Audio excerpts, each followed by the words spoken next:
Recently, Snut hinted the release of Update 9, which left a lot of us wondering what's to come, and some have questioned whether we'll jump straight into 1.0. But in order to answer this, I'm going to have to cover everything that I know that is planned by 1.0, and there's quite a list from new items, enemy creatures, resources, map changes, teleportation, probably, and a whole lot more. Doing so will give us an idea as to what might come in Update 9. And no, I do not have any insider information. This is me giving my best guesses. We are speculating, as Coffee Stain like to keep stum and surprise us with amazing teasers, but this will hopefully point us in the right direction. And of course, if I do miss anything, do let me know in the comments below. I'm sure everyone would like to hear about that.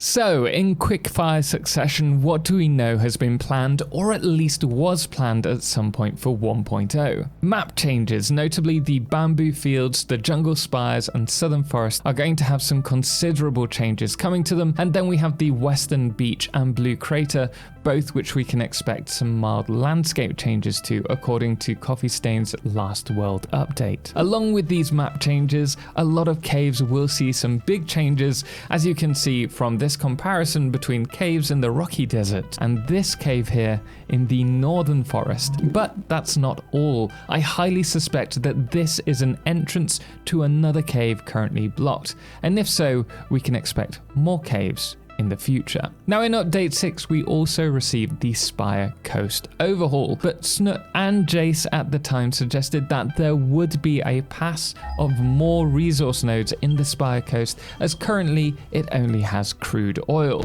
We want to add more resource nodes to that area. The Spire Coast currently only hosts oil nodes, but we want to include a more diverse set of different nodes in there so you can better set up shop in that region. And whilst on the note of resources, Jace mentioned in an Update 4 Q&A that along with nitrogen gas, we may see more gases used, and it was also suggested that we may be able to do something with poison gas in the future. First of all, we say gases are coming, but in reality, only one gas is coming.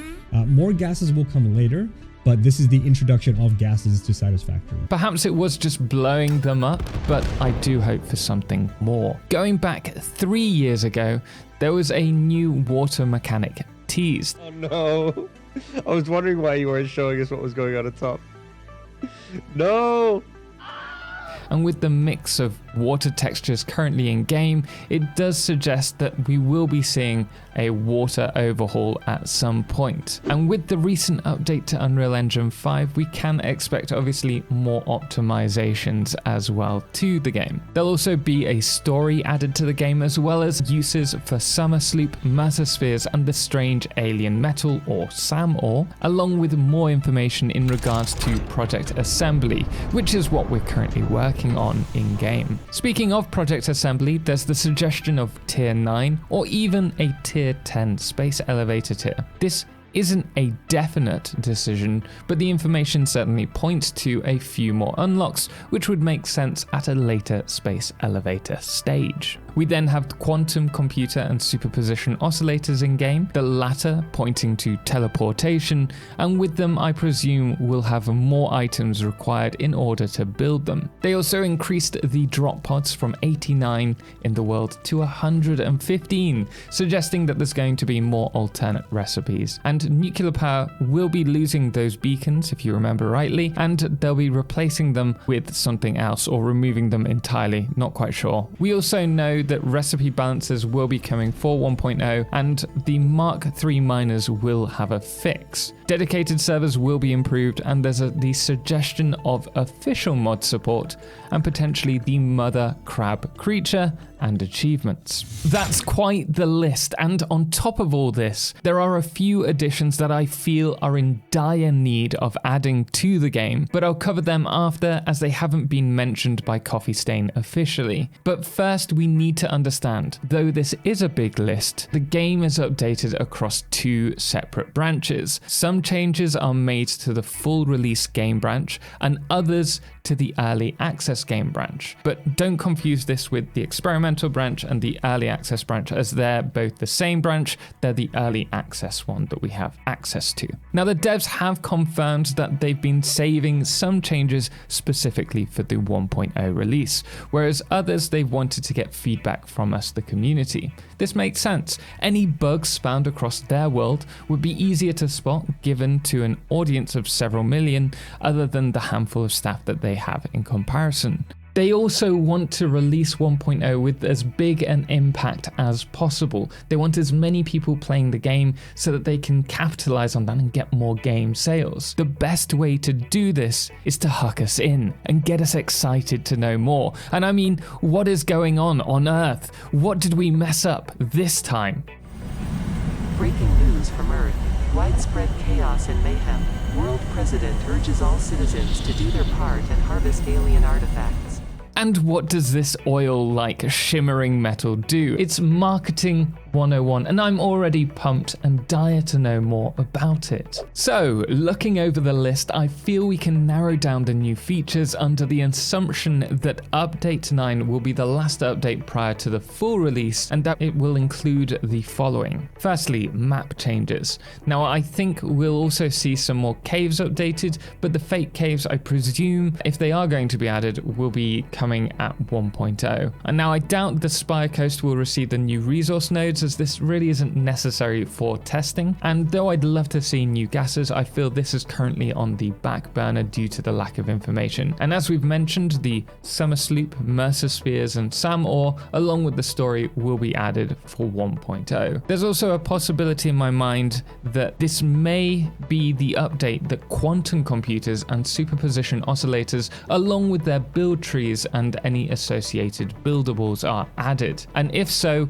we may receive new space elevator tiers for it. However, a new resource tree would be a great lure for 1.0, so it's definitely not certain. And if we do receive the new items, I do believe that we'll also have a few new alternate recipes, but I don't believe we'll see the recipe balances. I think we'll have considerable recipe balances, and as they don't want to willingly break everyone's saves again, yes, I'm speaking to you, Update 3. There will be some huge changes to content, some new content features, as well as rebalancing. That they'll save that for 1.0. However, I am very much hoping for a fix to the Mark III miners. I think it's about time that we receive that, and we know that they have a fix for it finally. Of course, we'll have more in engine optimizations as well, and I predict everything else will be saved for 1.0, along with any special additions that quantum computers and superposition oscillators may bring to the game, such as teleportation. Now, you're probably wondering, with all this speculation, when will we receive the next information about future updates?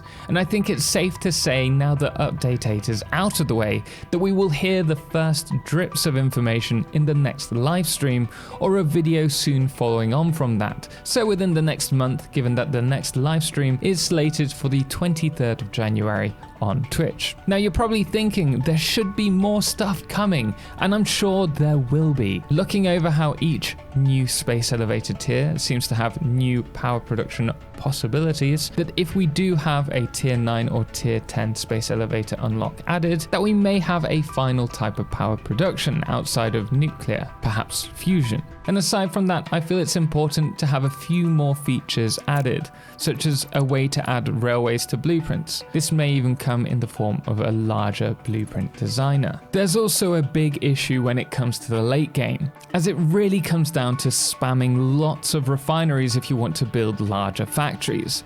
This is pretty boring and tedious, so I feel it's important to have either a new buildable option to vary certain item production chains, or access to zoopable blueprints, or even failing that, a Mark II variant of buildables to reduce the amount of buildings placed. But doing so may point to the need for faster belts, as Mark II buildables would presumably produce more items, and that really comes down to whether Unreal Engine can handle these calculations. calculations. I'd also like to see programmable splitters improved, as they have very few use cases over the smart splitter, and I feel that if they were to become a powered splitter, there would be potential for more use cases thanks to the priority power switches that we now have in game. And as for my own want list outside of the issues that I've just discussed, I'd love to have smarter train pathing and a Mark II rail variant to allow faster travel. With Lumen, I've also found myself wanting access to smaller dedicated lights rather than just depending on signs,